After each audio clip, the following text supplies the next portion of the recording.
Okay, welcome again to our 8th International English Online Conference. To go on with our conference, we have the second plenary, which will be delivered by our good friend and incredible professional, Randall Davis. Let me say a few words about Randall.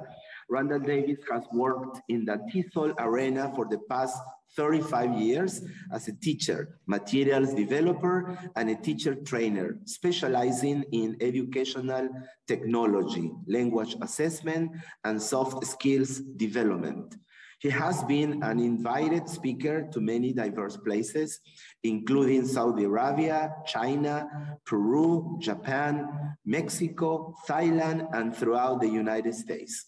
He is also the creator of the very famous and renowned website Randall's ESL Cyber Listening Lab. And he currently teaches at the English Language Institute at the University of Utah. In his free time, Randall enjoys trail running in the mountains, gardening, and learning each other from his mistakes. I like that. Thank you very much. And a warm round of virtual applauses for you. Thank you, dear Randall. And the screen is all yours. All right. Well, thank you very much. And right now I see everyone. I mean, ideally, something like this would be great if we were face to face. If you've ever attended, I always tell my colleagues, if you've ever attended a conference in Latin America and Peru and Mexico, wherever, it's a very warm, cordial, powerful environment to be in. So we'll do what we can in this situation. And so, again, I encourage you to use the chat feature to share any comments that you might have. My presentation is called Think Better, Act Better, an Approach to Global Citizenship. And one of the things that I find, I think, is very critical in the world today is that we become very aware that in all arenas of thought, whether we're dealing with education, we're dealing with politics, whether we're dealing with, education, science, information has a vast power to engender a compassionate humanity, but it also has the power to wield a sword of injustice and often discrimination against many times many of the marginalized groups in our society. And one of the things that I want to focus on today in the presentation is to talk about the forces that often shape the way that we see the world, because how we think shapes the way that we behave in so many arenas of thought.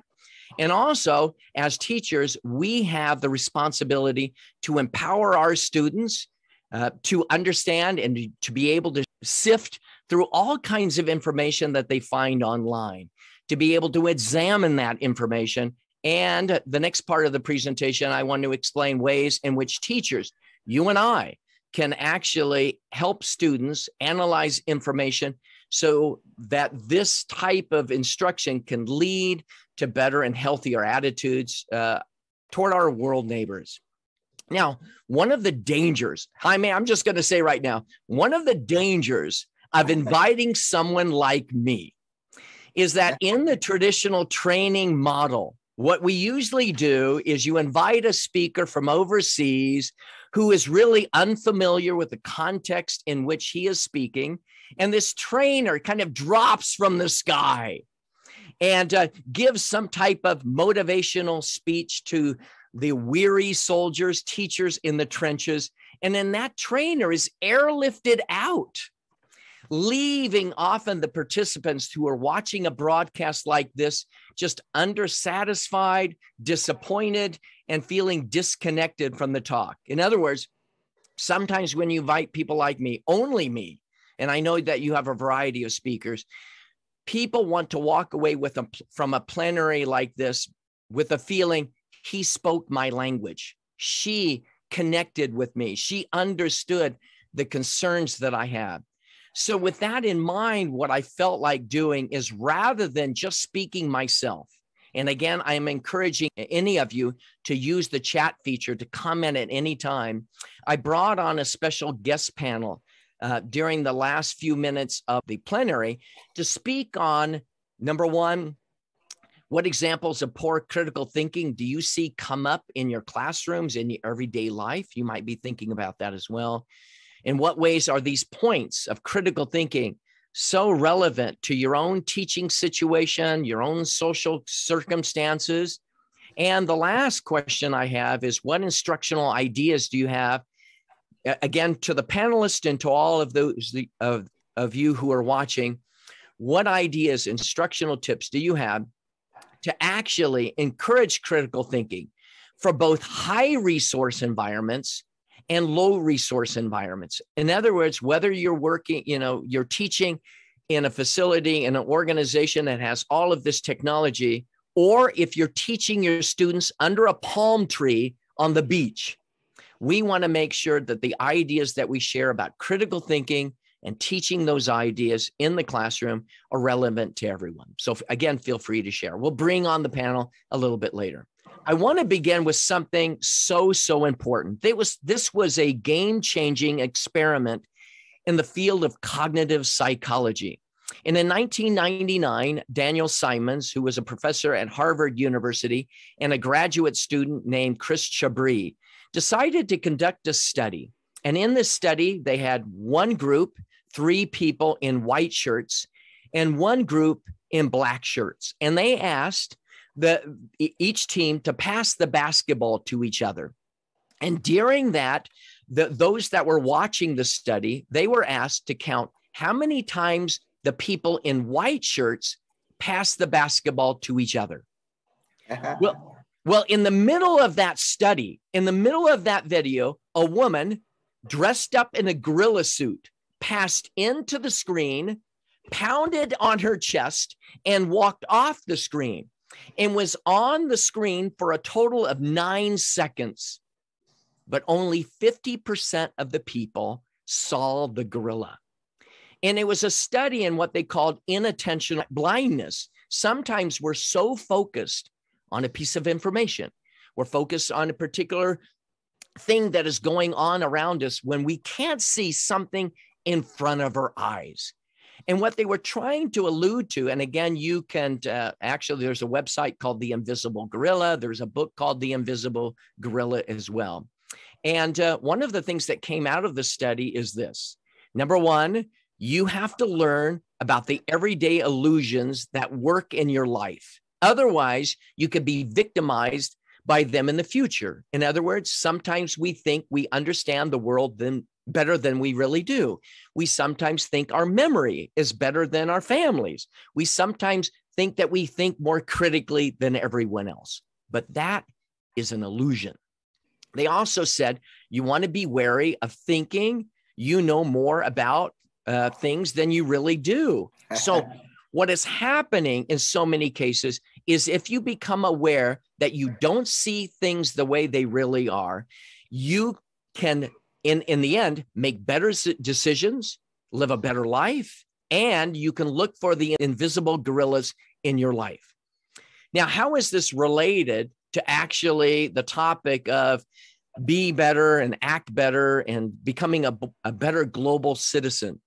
Well, one of the things that we find in life is the world and our students are constantly being flooded with information. It's kind of like an unfiltered tidal wave of information from blogs, from YouTube, from TikTok, and so forth. And sometimes this amount of information shapes the way that we think, shapes the way that we behave. And with that in mind is that, I don't know, when was the last time any of you had a student go down to the, that old place called the library? When was the last time they spent time in the library? And telling a student to go to the library is like taking an interplanetary trip to the planet Neptune. It almost never happens. And so what often we find in life is people often take the path of least resistance. In other words, the path that requires less critical thinking. And it's always surprising to me is why are we so willing to accept advice on existential issues from the guy sitting in the hot tub that gleams something from a TikTok video? I mean, we're so willing to accept anything.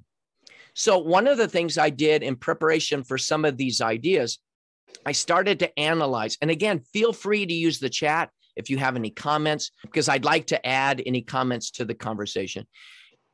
For the presentation, I decided to actually talk with teachers. It was a very limited poll. The idea of how capable do you think your students are in determining the reliability of information. I had 18 people in this small survey, and 2 of the teachers felt very skilled. 14 said somewhat skilled, and some said not skilled at all. And then I asked them, well, what do you do to train your students to think more critically? And they said something like use Google Scholar. I asked them to check the reliability of information. I always lead them to the source. But one of the things that is related to this, what does research show us of how careful students are able to really analyze information? And this was a fascinating study. And this was Weinberg and McGrew. And Weinberg and McGrew, what they were wanting to find out is that to what degree are young people? They surveyed 7,800 students across 12 states in the United States from both high schools and college. And they were trying to determine how, again, as I mentioned, how careful are they in analyzing information. And some of the things that they came up with was the results were quite surprising. Number one, you want to be careful that many of us assume that young people are fluent in media. In other words, they might be digitally savvy, but maybe they're not really careful on how they analyze information. They also found out in their study that young people often can't distinguish the difference between well-established groups and information and fringe sources. And overall, young people's ability to reason, well, it could be summed up in one word: bleak. Now, that might be watching this or saying, well, teachers are a lot better. Well, the reality is McGrew and Weinberg decided to do an additional study to actually find out if PhD professors were any better than students. So what they did is, in their particular study, they were looking at 45 individuals, 10 PhD professors, 10 professional fact checkers, and 25 college students. What did they find? Again, replicating a similar study, is what they found is that the historians weren't any better in analyzing information than their students. They fell victim to the same ruses. They often fell victim to the ideas of others out there. And they asked, what was the difference between the fact checkers, the PhD teachers, and the students? And it was the way in which they analyzed information. And you see on the top, it says lateral reading. It was basically how they read their web pages, how they scanned the web pages really made a difference. And this particular article is available online. And before I forget, at the beginning and at the end of this PowerPoint, I will have a link to where you can download this PowerPoint, so you don't have to copy everything that I'm saying or taking screenshots. So again, I'll provide a link to this PowerPoint at the end. So the question is, if teachers are not any better than students in analyzing information, why is that the case? Well, sometimes we see news, but when we start looking carefully at the news, and again, we'll talk about how to actually do this, is that this was an interesting fact that often 9 out of 10 North Americans don't fact check. And what they do is they have a tendency to spread fake news because they put too much trust in the information that they see and find. Well, why is all of this so important?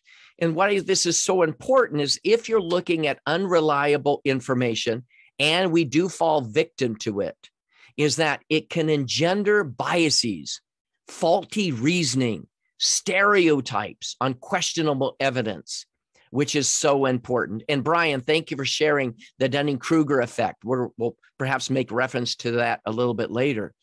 So again, bad information can lead to bad action and attitudes toward others. And these beliefs, again, can lead toward negative attitudes and actions toward others in the community.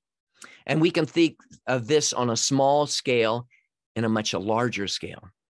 So what I would like to share with you now is with the ideas of information and how that information can play out in our daily lives. I would like to share with you 7 different points that teachers can implement in their classrooms, but not just their classrooms, in their families, in their communities, where as a result of thinking better, we act better toward others around us in a global setting.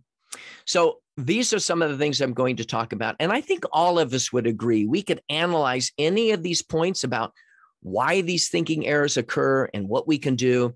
And I'm going to briefly go over those. And then I'm going to bring on the panel to discuss their experiences as well, because I think you'll find that part really interesting. Let's take a look at it. Again, the first 3 things I want to discuss is recognizing your role in empowering students, becoming aware of how unaware we are, and understanding the nature of logical fallacies and heuristics, which are mental shortcuts. And then we'll talk about some of the others in a minute. So first of all, I think we need to recognize our role as a 21st century educator.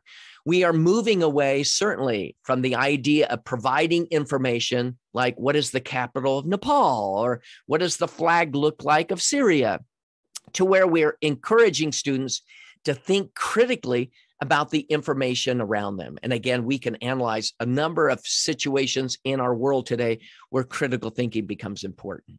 With that in mind, I have to acknowledge that true wisdom is knowing that you know nothing.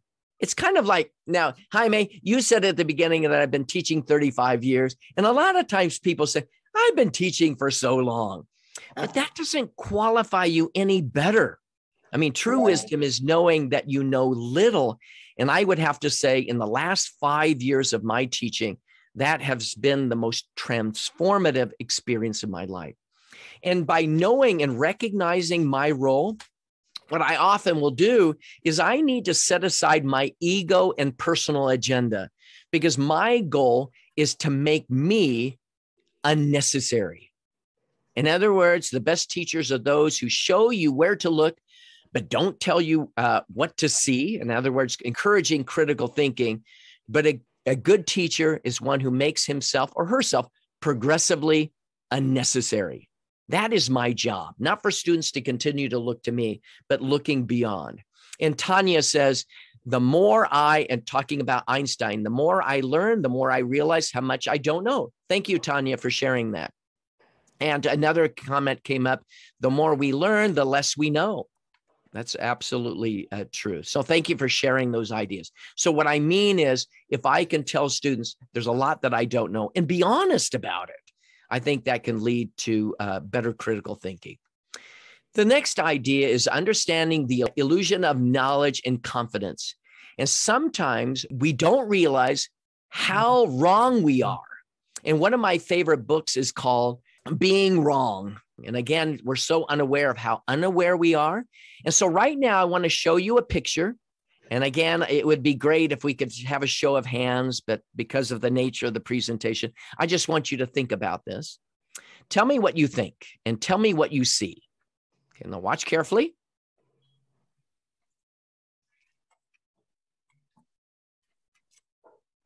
Okay, what did you see? A tiger, a tiger. Okay, Jaime says a tiger. Now, Jaime, you're the one that is speaking for the entire group. That's okay. Many times when people look at this, they see one tiger. But if you know where to look, again, there's the tiger. Brian says, Bonnie says there was writing on the tiger. Thank you, Bonnie. The hidden tiger. The hidden tiger. So in other words, in addition to being a 21st century teacher where you recognize that you don't know everything, recognizing that you might not see the hidden gorillas in front of you, that you might not see the way that the world really is, that we have a tendency to see the world through the prism of our own understanding. I think that is so critical to critical thinking. And a related point is this, is understanding, and Brian, yeah, she had a good eye. Thank you, Bonnie, for seeing that. Understand and dismantle faulty reasoning. Now, many times when we talk about critical thinking, the reality is we only understand it a centimeter deep. In other words, we only understand critical thinking at a very superficial level. And as I mentioned, we have to be aware of our own faulty reasoning. So critical thinking skills are essential, but you have to know what types of flawed arguments are there. If you don't understand flawed arguments, then you won't be able to see them in media and in conversations with others. So one of my favorite books is right here. It's called You Are Not So Smart. And this book highlights many, many different types of heuristics, which are mental shortcuts, illogical reasoning. And right from the beginning, it says this, the misconception. You feel, sometimes we feel we are rational beings. We see the way that the world really is, but other people don't. Well, that's a flawed argument because the reality in the book, it says this, which I think is important. The truth is you are just as deluded as the rest of us. And that's okay because being deluded is part of being human. In other words, we think we see the world the way it is. We think we understand news, but we really don't. So with that in mind, and there are a number of books, and again, Jaime, don't let me forget at the very end, I will put in that link. There'll be a link on the PowerPoint so that people can download this. But there are many books, Being Wrong, The Invisible Gorilla. All of these are books that really help us understand better the world around us. And let me give you a simple example of one of the most powerful examples of a thinking error that all of us do. And it's called confirmation bias. It means that we sometimes feel our conclusions are the result of careful examination. But the reality is not that case, as we tend to seek out information that proves our existing beliefs and ignore any evidence to the contrary. So imagine, for example, that Brian or Jaime or any one of you, you've gone to your doctor and your doctor says, you know what? You need to cut out eating 10 donuts a day. Okay. And your favorite donut shop is down the street. And you're saying, you know what? I heard the doctor, but I'm looking for a sign. I'm looking for a sign of whether I should stop tomorrow and get the donuts. And so you tell yourself, if I find an open parking space in front of the donut shop, that must mean that I should stop. Well, what happens? You go to the donut shop and you find an empty parking space after driving around the block 20 times. In other words, you went around the block 19 times. You should have realized that that was the sign to not stop, but you kept looking for any information that would confirm your belief. And we have a tendency to do that. It's kind of like students saying, oh, I want to find information on the internet of why dogs are better than cats. So you type in why dogs are better than cats. And what are you going to find? All kinds of articles. Yeah, yes. You're going to do that. And we do that. We do that in area of politics. We do that in areas of government. We do that in areas of religion, everything. We look for information that's simply going to confirm our beliefs. Now, there is no time to talk about all of the logical fallacies, but the books that I showed, and again, remind me, Jaime, near the end. I will.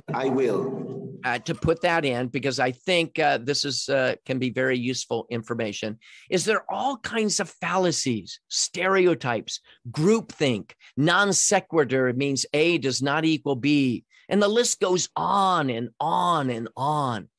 And the more we as teachers understand these things, like gaslighting, has anyone said to you, you don't understand, you don't see things clearly? That's called gaslighting. Okay. You're confused. So all of these fallacies and heuristics, as teachers become aware of them, then you're able to spotlight them. And in one of my classes called Debate, I teach these ideas to students because they're so important.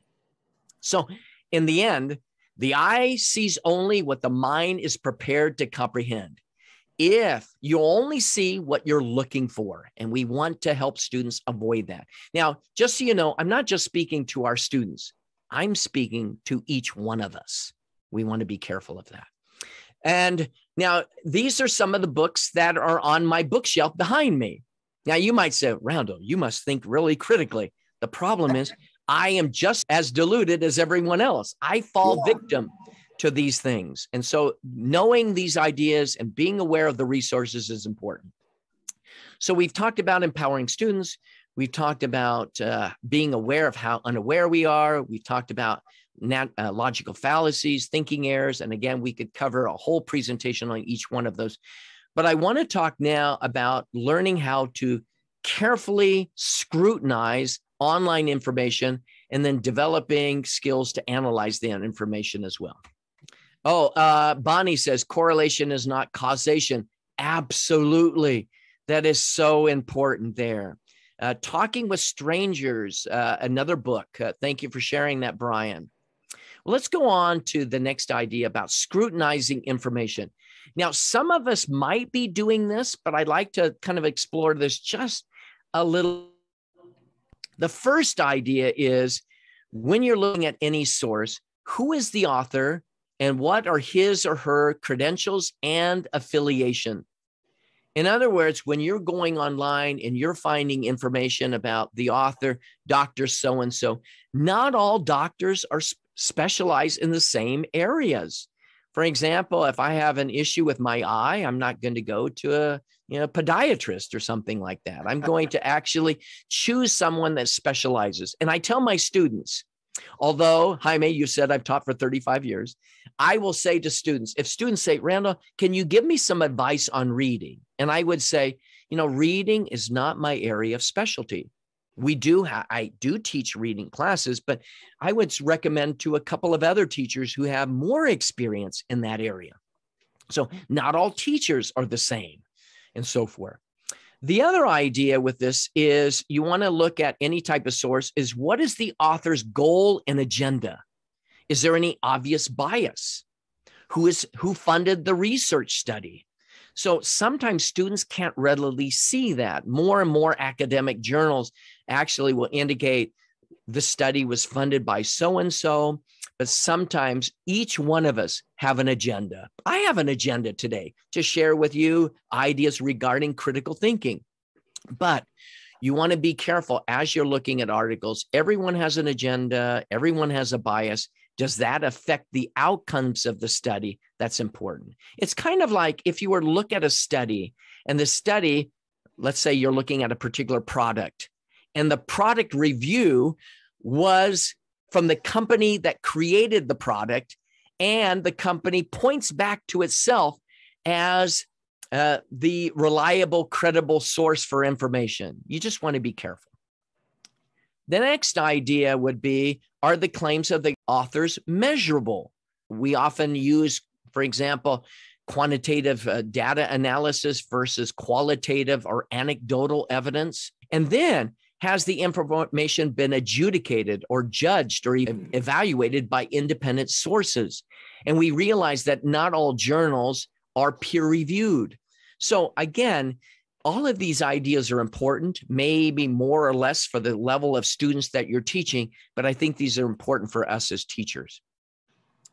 The other ideas is talking about fact-checking resources, and feel free in the chat to share any fact-checking services that you use.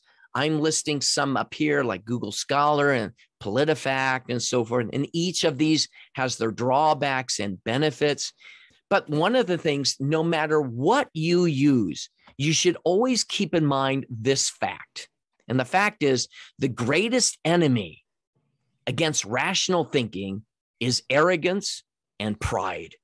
Anytime you think that you understand the information because you've carefully analyzed it, you're probably falling victim to your own illogical reasoning. We all do that. So I often tell teachers, I often tell students, practice click restraint. In other words, as you're looking at information, before you start clicking on link after link after link, you want to actually go to different types of sources, which could be a whole different presentation to actually help you in that situation. So we've talked about, again, scrutinizing any online resource. We talked about, again, the nature of logical fallacies, developing skills to analyze and fact check. Again, I teach an 8-week course on debate, and we cover all of these things in 8 weeks, in addition to so many other things. But the next thing is, what if you end up arriving at a different conclusion? What do you do with that information? Now, for example, if I arrive at a different conclusion about my favorite restaurant, it's not going to put too much stress in my marriage. But if you come up with different opinions and views on politics or other things, it could create and alienate and cause friction among those that your families and your community and so forth. And so what I mean about having the courage to alter your opinions is this. Sometimes if a student has analyzed information, has come to a different conclusion about others, sometimes we are afraid and lack the courage to alter our convictions and to follow them. We should be willing to follow our new convictions based on carefully reasoned arguments. Sometimes we're aware that people might view this as small, as powerless, as defective, and so forth. But one of the things I think we need to keep in mind is that sometimes, and this is really important. Bonnie says, are there any activities or techniques to practice this change? Thanks for bringing that up. And hopefully I can cover that, my panel as well, about activities to help practice this change. Because one of the things I often talk in my classes about the power of groupthink. And Bonnie, if you contact me later, there is a lesson on groupthink that I help and that I share with my students to help them overcome groupthink. In other words, often people come up with conclusions and so forth, but instead of following their convictions, they have a tendency to go along with the group, even though they think differently. Because I think as human beings, we're fear of losing human connection, respect, dignity, even though we feel that we see things the way they really are. And one of the things I often encourage people is to do this. You can always stay silent in your new beliefs and understanding, but a comfort zone is the most dangerous area anyone can stay. It is a place of no growth and no challenges. Now, one of the things that I think drives us to remain silent, even though we've analyzed the information, we think we see things from a clear picture, maybe other people view things differently. There is a difference between fitting in and belonging. Anytime all of us often want to belong, and belonging means that you're able to show up as your true self. You're able to say how you feel without wearing of what I call a mask of inauthenticity. Fitting in means you mentally contort yourself. You wear a mask so that people really can't view you the way you really are. And sometimes we fight to just belong, but we end up just fitting in. And one of my favorite researchers wrote something dealing with vulnerability. And vulnerability is about showing up, sharing your ideas, and being seen.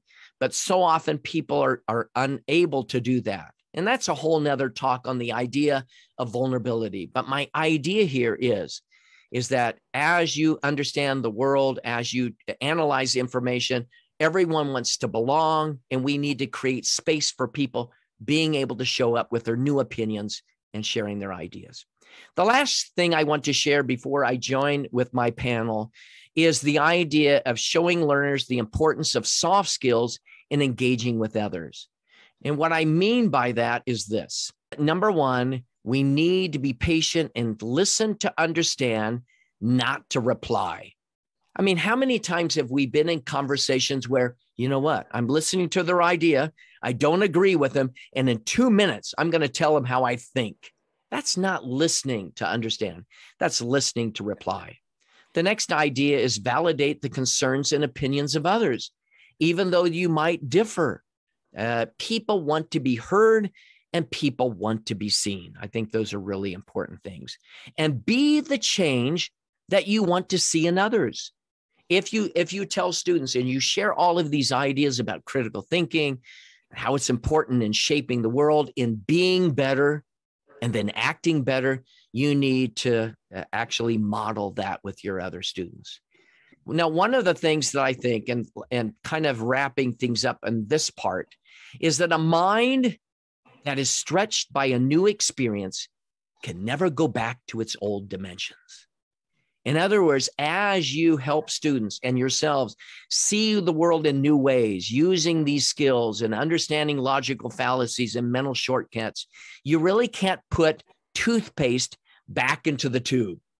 You will experience constant growth in everything we do. And one of the things that teachers might say, you know what? Yeah, I've been teaching for 35 years, but I find that all of us, as we look at these different points right here, we can become what I consider very chameleonic. In other words, teachers have the abilities, students have the abilities to reshape their ideas, reshape their thinking, to accommodate new ideas, and then we begin to see the world in a more expansive way.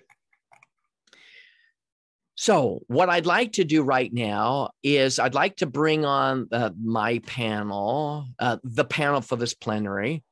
So let's go ahead and begin. And I thank again, Brian and Pragya and Mesa for joining. Again, Pragya is from Nepal, working in Vancouver, Canada. Mesa is from Syria, working in the United Arab Emirates. And Brian is in the United States, but has taught and studied overseas. So let's go ahead, and any of you that are watching, if you can share any comments in the text chat, we'll try to make reference to those as well. But let's just start with the idea of, in the presentation, I was talking about examples of poor critical thinking errors in everyday life. Brian, and then Pragya, can you speak to that idea? I think from my perspective, just having taught most of my career outside of the US, it's been a challenge for my students, obviously, to think critically about sources and information, but me as well. And I think that touches on the Dunning-Kruger effect and what Randall was talking about, never assuming that we know or are experts on a particular topic. For example, I was teaching for the last 10 years in Colombia at the University of Los Andes. And in the beginning, it took me a while to get up to speed on the validity of various sources. For example, knowing what newspapers have bias and on what side of the issue they traditionally fall on. And so it's one of the things that is very important to really make an effort to find out what the truth is, and then try to explain to our students, how they can see bias in sources. And one of the things that I like to use is fact-checking websites. And I just put a link to a Wikipedia page that has a collection of fact-checking websites by region and country. And so you guys can possibly use those in your own activities in the future. Yeah, I think, Pragya, any thought on that of common critical thinking errors that you might see, not in your students, but in your neighbors, in yourself? Yes, I agree to what Brian says. Technically, we were discussing about this COVID situation where the news popped on and it said like, okay, the virus was made in lab or anything, and everyone started believing.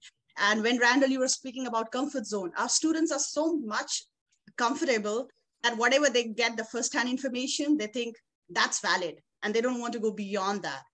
And social media makes a high influence on that too. Absolutely.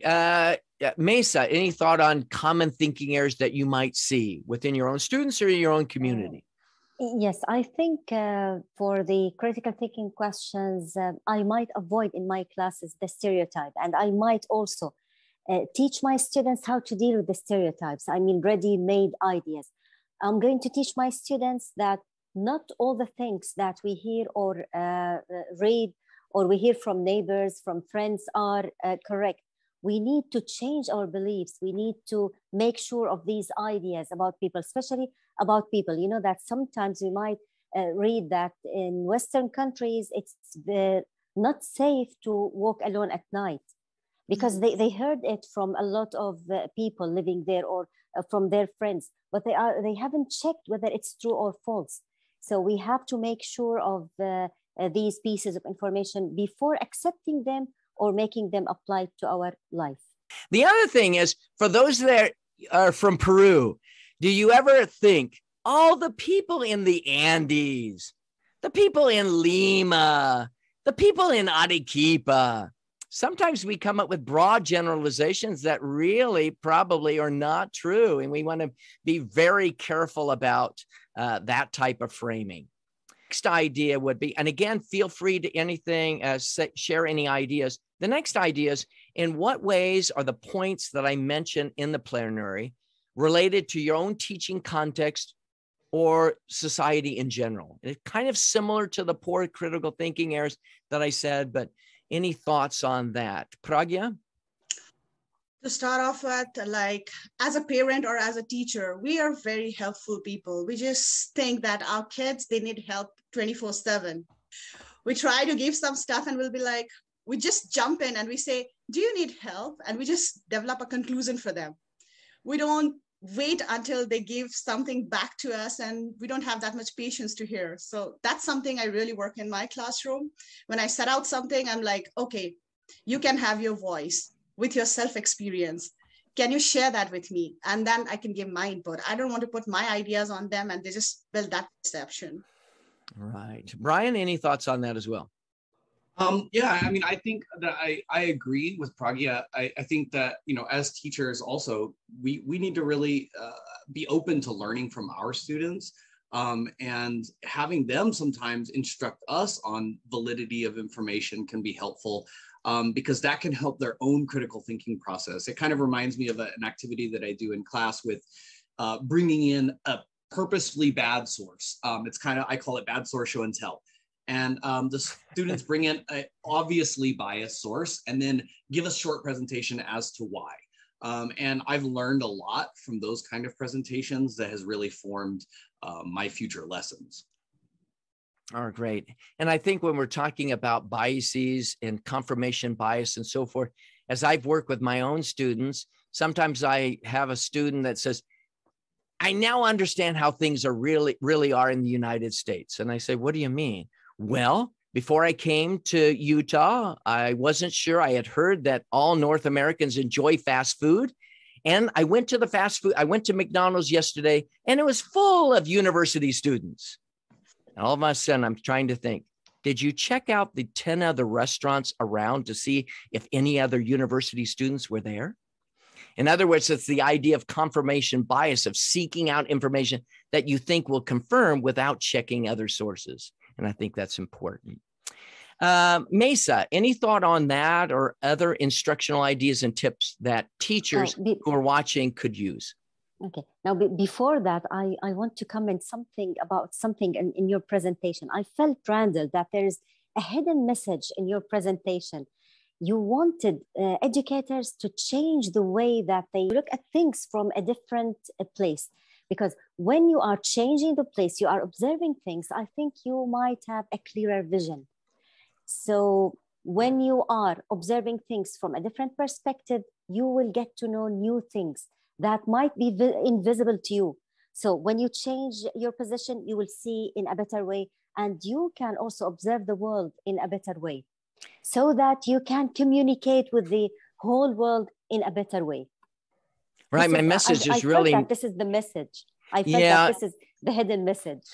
Well, it is kind of a hidden message in the sense that, yes, my message is really to teachers today of not overestimating how little we know and how little we are aware of some of these issues, so that by doing so, we can help share those with students. What are some ideas, teaching ideas, whether you're in a high-tech resource environment or you're teaching, along the beach under a palm tree? What ideas can we implement and share with those that are watching today? Okay. Now, I think that the most important thing that all educators or teachers should teach to their students is how to listen politely.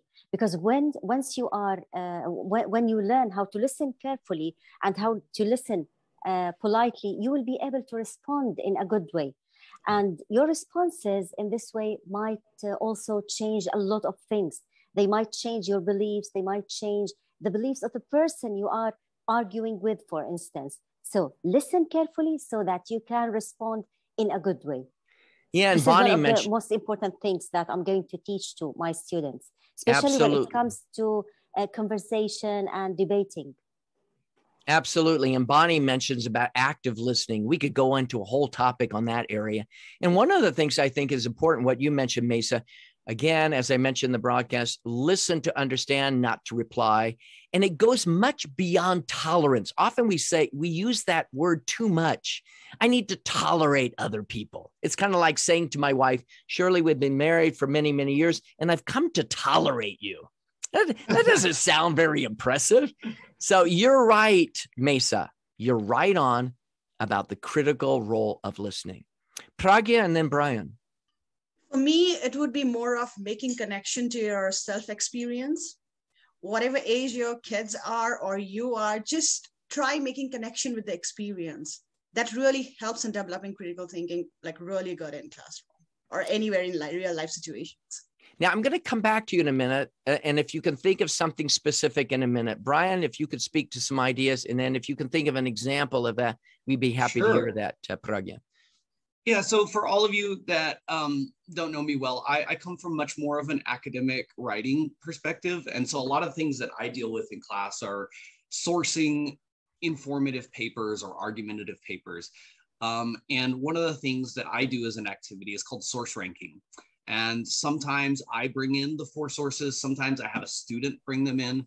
But what we do is as a class, read critically all 4 sources and then make a determination in terms of informational quality. What is the ranking of the sources? Then we also do a short report on any perceived bias that we see. So what is the underlying position of the author and the news organization itself, as it were? For example, if you have international students in the United States, sometimes it's difficult for them to tell the difference between a source like a blog, for example. And so trying to get people to understand the media environment in which they're writing in is really important. Colombia, for example, having an article from Publimetro, El Espectador, and Semana Magazine, you have to find as a teacher what are the quality of those sources. And so that's where I kind of take my students' cue to learn when I'm teaching in a different country, because it's also our job to learn those things as well. All right. Thank you, Brian. And I just put out a text message into the chat for any questions that people might have about for the panel today. Pragya, going back to your thought, could you share maybe a little bit more? About making connection, I can share a very, it's like a really fun experience in my classroom. So I was talking about stereotypes in classroom, and we were like, generally, when you look up, do you look up to your dad? You want to be like your dad or like your mom? And everyone is like my dad. I'm like, why not mom? So that's one conversation we were having. And then I said, okay, do you know about this stereotype when we think that preschool teachers can only be female teachers, not male teachers? The elementary teachers are always female teachers, and the high school and university teachers are male. And my student, she just raised her hand and said, but teacher, when I was in grade 2, I had a male teacher. So that's one connection. She just shared her experience, and everyone was like, okay, so we need to think beyond whatever the stereotype is. Right. Anything can change. So that's how we try to connect with our real life experience and talk about it. Now, when I ask my students, if you have a problem, who do you go to, mom or dad? And they often say, well, it depends. Okay, so you crashed the car. Mom. You need money. Mom. It always seems like mom and not dad. But I think I like the idea of critical thinking of, and I know Mesa, before the broadcast, you and I were talking about hypotheticals, coming up with hypothetical situations that could be useful. Could you think, Mesa, about a simple example of a hypothetical that could be used for critical thinking at different levels? Yes, exactly. So one of the trainings that I got while we were preparing for an inspection at school, especially, you know that the idea of critical thinking is very important in every class in the United Arab Emirates. So there must be a critical thinking question in every lesson. And the inspection will observe all of these things. So one of the techniques that they taught us was to create a critical thinking question that starts either with imagine or what if.